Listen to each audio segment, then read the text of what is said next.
Vamos falar de economia hoje? Nada chato, eu prometo. Não tem nada a ver com gráfico, com cálculo, com economias, prometo.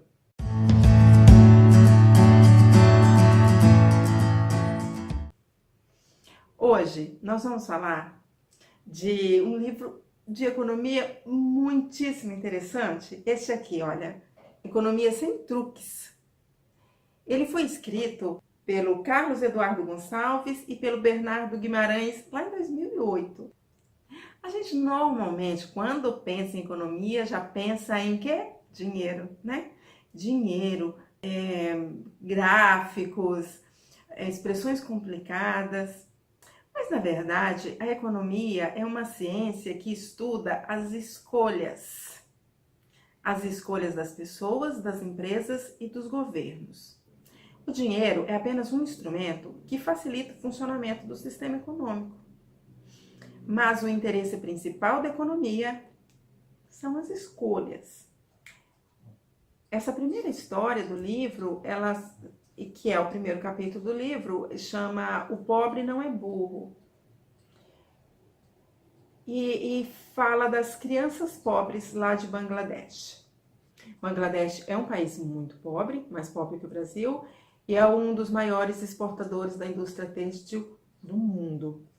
Lá em 1992, cerca de 50 mil crianças, até 14 anos, trabalhavam na indústria têxtil lá de Bangladesh.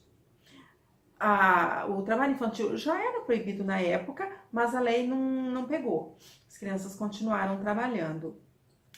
Foi então que os Estados Unidos entraram em ação. Uma lei americana proibiu a importação para os Estados Unidos de produtos de países que empregavam mão de obra infantil. Esta lei pegou. De uma hora para outra, aquelas 50 mil crianças perderam seus empregos. Pergunto para vocês, o que será que aconteceu com essas crianças? Elas voltaram para a escola, foram estudar, ou foram jogar bola no parque, ou jogar videogame? O que vocês acham que aconteceu com elas? Antes de responder essa pergunta, vamos pensar um pouquinho sobre as escolhas destas crianças. O que motivou essa escolha? Por que essas crianças escolheram trabalhar na indústria têxtil? Será que elas quiseram trabalhar? Será que elas trabalharam porque queriam trabalhar? Ou será que seus pais eram muito cruéis a ponto de forçá-las a trabalhar sem nenhuma necessidade? Na vida, a gente está sempre fazendo escolha. Sempre, o tempo inteiro. O processo decisório nunca é fácil. Envolve muitas dúvidas, muitas angústias. Nós estamos sempre tendo que decidir o que é melhor para as nossas vidas. Mas essas escolhas, elas não são completamente livres. Elas são sempre influenciadas, condicionadas, limitadas por um conjunto de restrições. Por exemplo, eu tenho que escolher o que comprar, porque o meu dinheiro não dá para eu comprar tudo que eu quero. Eu tenho que decidir o que fazer com o meu tempo, porque o meu tempo é ilimitado. Então, as nossas escolhas são, em grande medida, determinadas pelo conjunto de restrições. Vamos voltar lá para as crianças. Provavelmente, dentre as alternativas péssimas que elas tinham, essa foi a melhor alternativa, trabalhar na fábrica de tecido. Então, quando elas perderam seus empregos de uma hora para outra, o que será que aconteceu com elas? Parte delas, segundo os escritores, se tornou trombadinha no centro da cidade.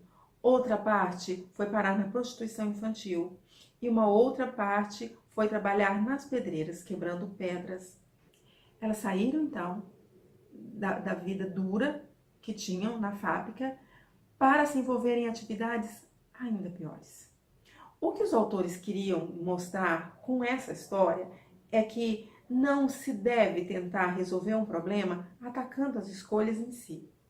O que se deve fazer é melhorar o leque de alternativas que as pessoas têm.